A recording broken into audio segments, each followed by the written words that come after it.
رواج ہے بھینس کی قربانی کرنے کا، بھینسے کی قربانی کرتے ہیں تو بھینس کی قربانی جائز، بھینسے کی قربانی جائز نہیں ہے۔ کیوں؟ قربانی کے جانور رسول اللہ صلی اللہ علیہ وسلم نے بیان کیے، اونٹ میل اور فیمیل، اسی طرح گائے، اسی طرح بکری، یہ تین قسمیں بیان ہوئی۔ ان کی میل فیمیل جتنی ہے، بکری کے بعد میڈھا، میڈھے کی آگے جتنی نسلیں ہیں وہ ساری جائز ہیں۔ بھینس کا ذکر حدیث میں نہیں ہے۔ بھینسے بھی گائے کی ایک قسم ہے۔ جن لوگوں نے اہل لغہ اور اہل فتاوی زکوٰۃ وغیرہ کے مسائل کے لیے ان تمام علماء نے کہا بھینس کی قربانی میں کوئی مذاکرہ، کوئی حرج نہیں ہے۔ یہی شیخ الکل میاں نذیر حسین محدث دہلوی، ان کے اکثر تلامید، سمجھ گئے نا، اور بعد علماء پنجاب جو تھے اس وقت کے بڑے، اور ابھی دور حاضر میں بڑی تحقیق کرنے کے بعد کہا ہم اسی نتیجے پہ نکلے کہ بھینس بھی گائے کی ایک قسم ہے، اس کے قربانی کرنے میں کوئی مذاکرہ، کوئی حرج نہیں تھے۔ والغنم، قربانی کے اندر اونٹ، گائے، بھیڑ، بکری کے علاوہ کوئی جانور ذبح نہیں ہو سکتا، اجماع ہے۔ سوال یہ ہے کہ کیا کٹھے کی قربانی ہو سکتی ہے کہ نہیں؟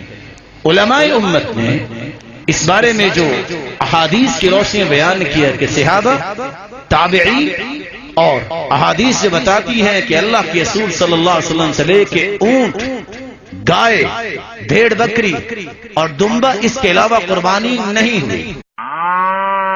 تو اس بات میں یاد ہے جیسا کہ سلام اللہ امرتسری رحمہ اللہ، انہوں نے فتویٰ دیا کہ بھینس کی قربانی جائز ہے۔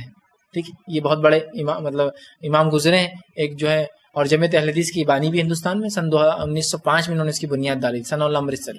بہت سے اہل حدیث علماء کہتے ہیں کہ وہ جائز ہے، بہت سو کا قول ہے کہ وہ جائز نہیں نہیں ہے، اس لیے کہ بھینس اور گائے میں آپ دیکھیں بنیادی طور پر طبیعت میں، شکل میں، صورت میں، ہر اعتبار سے دونوں طرف سے فرق ہے۔ اگر کوئی کہے مجھے گائے کا گوشت لے آؤ اور بھینس کا گوشت لے دے کوئی، تو آپ قبول کریں گے؟ جی نہیں قبول کریں گے۔ لہذا احتیاط یہی ہے کہ اس سے پرہیز کیا جائے۔ بھینس کی قربانی کی شرعی حیثیت کیا ہے، وضاحت فرما دیں۔ بھینس کی قربانی بالکل ٹھیک ہے۔ سارے حلال جانور جو گھروں میں پالتو ہیں نا اور مویشی ہیں کہ وہ چارہ کھاتے ہیں، درندے نہیں ہیں، گھوڑے اور گدھے نہیں ہیں، ان کی قربانی جائز ہے۔ یہ بھینس جو ہے یہ بالکل گائے کے حکم ہے۔ زکوٰۃ کے بارے میں سارے مانتے ہیں کہ 15 گائے ہوں، 15 بھینس ہو، کہتے ہیں وہ بکرواری زکوٰۃ لگا دو، اس وقت گائے شمار کرتے ہیں، مگر جب قربانی کی بات آتی ہے جھگڑا کرتے ہیں۔ کہ بھینس کی قربانی سے پرہیز کرنے میں ہی عافیت ہے۔ اس کی وجہ یہ ہے کہ قرآن پاک میں جو ڈیٹیل مویشی بتائے گئے ہیں، اب اس کے علاوہ بھی کئی مویشی ہیں جو حلال ہیں، نیل گائے حلال ہے، ہرن، اگر کوئی ہے جی ہرن اور بکری تقریباً ملتے جلتے ہیں تو ہرن کی قربانی بھی، اب یہ تو حنفی بھی نہیں مانتے۔ لہذا قیاس جو ہے اس مسئلے میں کرنے سے بچا جائے۔ قیاس کو ہم اسلام کا حصہ مانتے ہیں، لیکن کتاب و سنت اجماع میں اگر کوئی بات نہ ملے تو۔ یہاں سے ہمیں یہ معلوم ہوا کہ بھینس حلال ہے۔ کیوں؟ کہ بھینس ذی ناب نہیں ہے۔ بھینس کی قربانی کا کیا مسئلہ ہے، الاؤڈ اور ناٹ؟ علماء نے کہا کہ بھینس کے بارے میں یعنی کوئی دلیل نہیں ہے، پرہیز کرنا چاہیے۔ بعض علماء نے کہا کہ زکوٰۃ میں بھینس کی نکال دیں لیکن قربانی میں بھینس کو نہ نکالیں، یعنی بھینس کی قربانی نہ دیں لیکن